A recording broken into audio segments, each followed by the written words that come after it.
Good afternoon, ladies and gentlemen. My name is Troublemaker. This is the Wargame Cup 2012. Nice little tournament put on by Eugen Systems featuring their game Wargame European Escalation. It's a real-time tactical strategy game in which you have to capture points.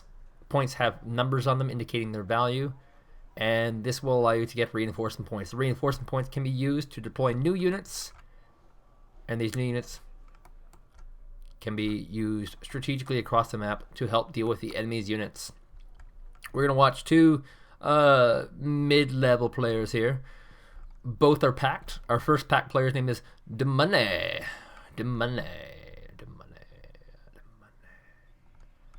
I don't think it's French. And immediately Dimonay deploying lots of infantry vehicles here. And from YYY-000-555, we're going to see some... Actually, you got a smirch out. One smirch. I actually like this. I'll say that off the bat.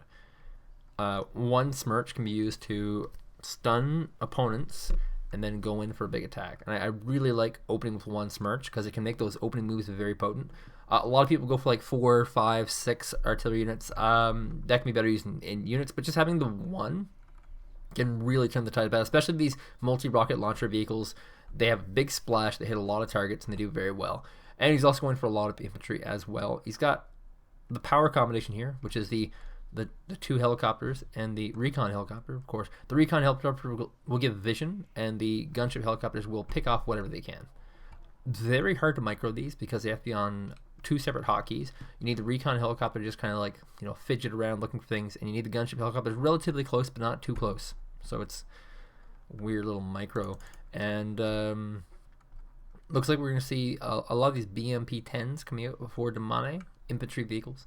He's got some tank destroyers, a lot of these Zalo types, very, very popular for pack players, specifically because of how armored they are as an anti-tank vehicle. And yeah, it'll be interesting to see what they do with these builds. Okay, there we go. Second in command number is out for YYY-000-555. I'm sure that's just a good old-fashioned American name. I'm going to name my child YYY-000-555. I don't know what to call this guy. I'm pretty sure to call him Y05. Y05 and Dimonay. So Dimonay opening up, going for Foxtrot immediately. He has a flank coming along the west here. Looks like an early attack. And then he has another flank come along the east to try and secure Gulf. From Y05, we see that he has his power coupling coming in to try and do a little bit of damage here. There is going to be some infantry anti-aircraft units here, and they'll be able to deal with them fairly well. Keep in mind, infantry can also shoot up, and so he's got to have the recon. Yeah, that's exactly what it is.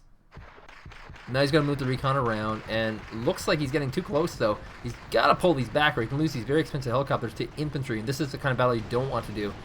And he's actually going to target down the recon helicopter. So smart. He gets the kill. That's a big, big kill. In the middle, it looks like... I said in the middle. What the hell's going on here? Doesn't want to see me in the middle. There we go. In the middle. Nothing happening. Something was happening. A small engagement in which Dimonay has secured this location. And in fact, it looks like Y05 is going to lose both helicopters. He still has one more helicopter on the map. But that's not good. Next... Whoa. This was actually carrying an infantry. And now it's routed. This, of course, is a very key helicopter. It has an infantry in it. This looks like a glitch, though, because I don't remember having a helicopter in it. But yeah, he needs to be able to land that infantry, and there's some good positions here for this, actually. There's a wooded location right here, and along this path, you can block reinforcements. You can also use them for snooping around. And there's not too many opportunities here, but there's enough jungle here that you can kind of like move from jungle to jungle and try and hope the sniper command armor. There's tons of good things to do with Spetsnaz on this map specifically. And so we see an anti-aircraft infantry and two normal infantry going to rush forward. The anti-aircraft infantry, of course, picked off right away. Now we have a SPO 60 PB running into some moto strategy. I don't foresee this going very well at all. But we do have a BTR Pi. It looks like it's getting panicked. And actually, with this Mott shoots it out, he might be able to do some damage. He doesn't have the cover advantage. The Moto Shoki has that. And in fact, actually, with the amount of grenade damage going on right now, and a cross flank of Zalos, yeah, in fact, this will be another loss for Y05, and a pretty big win for Dimonay. What do we have going on right here? It looks like we see a small group of infantry crowding the woods here. Of course, there are enough infantry blocking this wood location here, so there's no realistic way to kind of get in. You'd have to rush in through these big open fields, and of course, you wouldn't want to risk that because rockets are very good. It's kind of a part of the weird elements of the metagame. Because rockets are so good, people are going a lot with this infantry jumping, and they'll jump from woods to woods, and then they'll use support vehicles. A lot of support vehicles do as well, and just jump from woods to woods, and eventually once they secure a wooded location, then they bring in the big guns. Most people don't even get to that point. Usually it ends up being just these small little battles, of which Dimonay is in a huge lead. Very big lead. We can see YYY-000-5 is actually going to try and split up these tanks. There is a Zalo here, and it could light up these T-55s any moment now. Actually, we see a T-55 actually going to fire on something. What is he firing on? I don't know. I think he's using the fire position command. And here we go. Zalo is winding up. Not doing damage so far, but it could be. Over here we see T-55s getting lit up as well from this group of units, but it's painted itself off. He now knows this giant flank is coming, and he can prepare for it. He needs to get it some anti-tank vehicles stat. Speaking of Zalo's just wiping out tanks, it's tracked in mud, which means it's basically stuck. And we can see a lot of vehicles coming in here for YYY-000-5 supporting. He's going to commit to this attack. He wants to take this position. Looks like one Zalo is pulling back. I'm not sure what he plans to do with this. But Deone has two logical choices right now. He can either support this Zalo by repositioning some units or pull back. And this is a pretty wide commitment from YYY-000-5. And he's going to take it to these Zalos. And here comes one Zalo around the back flank, actually going to be able to do some pot shotting, but no. It has moved out of range and cannot. So free Zalos for YYY-000-5 as he moves up the bulk of his army. He has a lot of pretty potent units here. He has this UAZ recon, which is spotting for him and pretty much needs to be destroyed stat. Motoshoki are deployed in the woods here. They will have slightly better optics in the VR-365, and hopefully they'll be able to survive a little bit longer. However, this recon in the group, and not a lot of players actually do this, the importance of bringing a recon gives you a lot of information compared to otherwise. Here comes the Zalo. Will the Zalo get the UAZ? That's the question. And cleaning up left and right is YYY-000-5. He's doing very well. Had a very rough start, but he's kind of making it up with these very strategic flanking plays. He has some T-55 tanks dealing with his BTR Zalo, and he's using this helicopter very effectively to pick off all these isolated units. There's simply not enough anti-air available. As a small rush is coming, a few pot shots coming towards this BTR-65, and boom, he gets the kill. And here comes the big invasion here from Dimonay, and it's pretty vicious. And actually, YYY-000-5 did not prepare for this at all. He's going to lose this particular most definitely. He could lose both FOBs if he's not careful. And here we go. It moves up. Are there any anti-aircraft units here? Doesn't look like. He's probably going to have to use these BMPs to that effect. They don't have a great range. If he moves a little closer, he can actually snipe. He's going to actually go for a kill on the FOBs. He is a madman. He killed off one FOB, so you're actually going to kill the other one. They're very high points, but it's just odd. And here we go. He's actually stealing it. He's going to resupply. Whew, don't scare me like that, Dimonay. This push is still not stopped, however, and there is a command armor here. There's not much in between the command armor and these units. He's going to need to rally in more units. Here comes two T-72s, but they don't look like they'll be in time. Zalo's slowly creeping up. All the while, we have another flank here of units creeping up, and actually, he's taking the command. He's taking the command armor. And he's running with it. Where is he going with it? He might be going straight in the middle to go for some points banking. This course leads him into an odd situation where he doesn't have any reinforcement points, and this gives his opponent Dimonay lots of opportunity to actually cleave him down. And that's exactly what he's going to do. He's going to go for two high point patterns and try and bank up. I'm not sure this is a wise choice. The command armor was pulled by Dimonay, very smart, very quick, and now the tank should be able to make it in time. There's only one of the T-72s left. Oh, there's some more there. Never mind.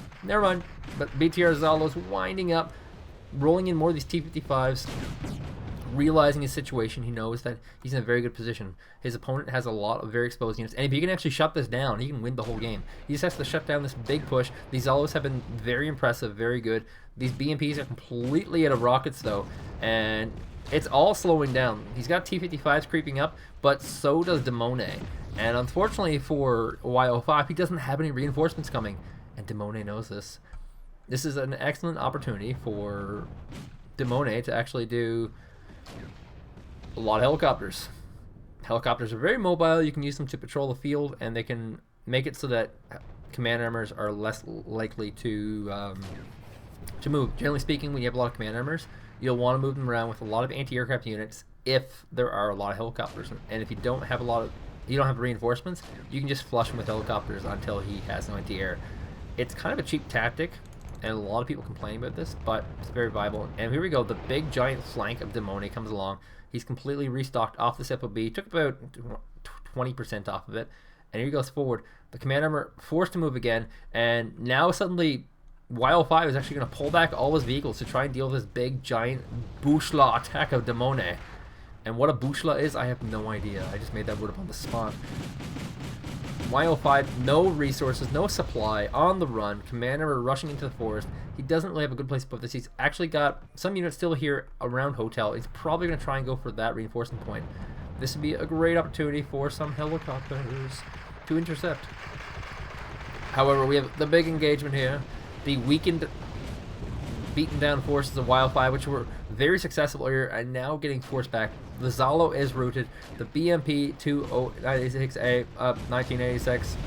Numbers are hard. Forced back. It's an anti-infantry vehicle, and there's not a lot of infantry in here. The command armor are still on the move, and this to me just looks like it's it. It looks like an end product for me. Dimonay is going to rush forward with these tanks. He knows his opponent's been without units for quite a while. If he can get this command armor to this hotel location, though, he can actually wipe out a ton of units. All the while, both players are still on just one base, really needing to get a lot more. The Zalo being pulled back, realizing there's an infantry group coming here. The BMP-10s, of course, have some fairly high caliber weapons. The Zalo immediately destroyed. There's a Spetsnaz in the woods here. Spetsnaz, of course, will be able to deal with this group with the napalm and concussive weaponry. And it just might be too much, though. That's another thing he said. There's only 10 Spetsnaz. However, this BMP is not being deployed. Odd little helicopter. Probably the highest points killed on this so far. Still in this. And there's actually just not enough forces on the map for Y-005 right now, and this command armor is still not at that location. This is giving a considerable opportunity for Monsieur Dimonay to do a lot of damage. I just wish I could be playing right now. I would just rally out like 8 helicopters, and I just stick them right here, because that's the only spot he can logically take, and that's exactly where the command armor is going. But alas, I can only play so much. He's actually going to use his Danas to try and shell out these Spetsnaz who are running away. And he's got this BMP-10 actually running out of fuel, but running through the jungle. Probably wants to get this Tunguska. Tunguskas do very well against infantry, but you have to kite them. You have to kite them. And the second you don't kite them, you get into troubles. So we've seen it a little bit of a lull. Might be time for a little bit of product placement. Let's see what we have here today. We have this game is brought to you by Coca-Cola. That doesn't sound right. That's some good Coca-Cola. And well, I still have laryngitis, so Hall's cherry flavored Hall's don't cure laryngitis, but they sure as hell make your throat feel very, very good. Oh, that is some good Halls. Finally, the Danas hitting the key location here with the remainder of YYY-005 Silver Star. They're stunned. They're in some troubles. And a few units just picking off some of these helicopters here from YYY-005, which is really all he's got going for him. He's pulling the command armor back. By now he's got to know. He's rallying lots of Zalos and tanks. And it looks like Dimonay wants to win this kind of legit. He's going for a lot of tanks, infantry, a lot of strategic play. Not really going for the more common command sniping that we've been seeing a lot of. And oh look, it appears that the FOB has been recaptured by these Iglas and BTR-65s. Of course, when you steal someone's FOB, you want to be able to leave behind some forces to defend it. Infantry are especially good. And like an anti-aircraft gun. Not because you're going to use it, but because it's worthwhile denying your opponent it. Speaking of which, we see a couple of helicopters coming up for YO5, and just a lot of infantry and tanks coming out for Dimonay. And will he go for something? It's hard to say. From Spoo, he's actually going to try and go for a command snipe, and oh, that was so close. However, it's going to get picked off by the T-55s now, and that's a lot of problems. And I'm suspecting that YO5 is not giving up, and he might try to keep going for command snipes. In fact, oh, that was painful. Unfortunately, when you want to go for command snipes, you need a lot of units. And here comes a Bertino. Not really the unit for coming back. I'm suspecting he wants to try and go for a Bertino fire and hope that it does enough damage to actually kill the opponent. All the while, though, we have Dimonay slowly moving some infantry around. And going to try and go in for some reinforcement blocking. Still playing very strategically. The game's pretty much over, but he doesn't want to lose a surefire win.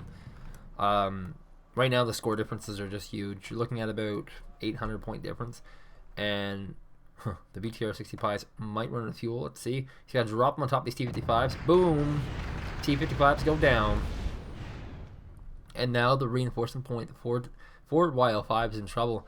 A commander, we're actually going to rush through the woods. Is he just going to give this away or something? I'm confused.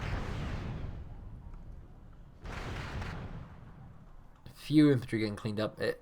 Dimonay's playing very, very standard, very, very safe. Just slowly moving up infantry through these woods and taking a target scan. Whoa, here we go. The infantry are getting into range of the Bertino. And Bertino's firing on this location here. Very vulnerable. He's got to drop the Spoos on the Spetsnaz. Is he going to do that? No, he just kills it straight up and then drops it afterwards. Why not? Mott shoots and kills off the Bertino. Steals these armored supply trucks which have guns on them. And now both command armors are in a lot of trouble. And Mott shoots and coming in and try to deal with this Mott shoots, but there's a Spoo here. Spoo will make the difference. As well, another BTR-65 coming up. He's going to chase him down with this Spoo.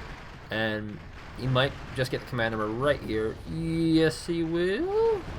He should. There's no reason not to. He's chasing down with pretty much all his command vehicles, and his Mott Schutzen's like running on the foot, like, hey guys, we're still here. And that ends that. YO5 defeated by an ELO inferior player by about 100 points, and that might end round 4 coverage. Let's see if round 5 games are out yet. We'll see. My name is Troublemaker, and this has been a very exciting match and a very exciting day with a lot of higher level opponents. Thank you guys for watching, and hopefully round 5 tomorrow.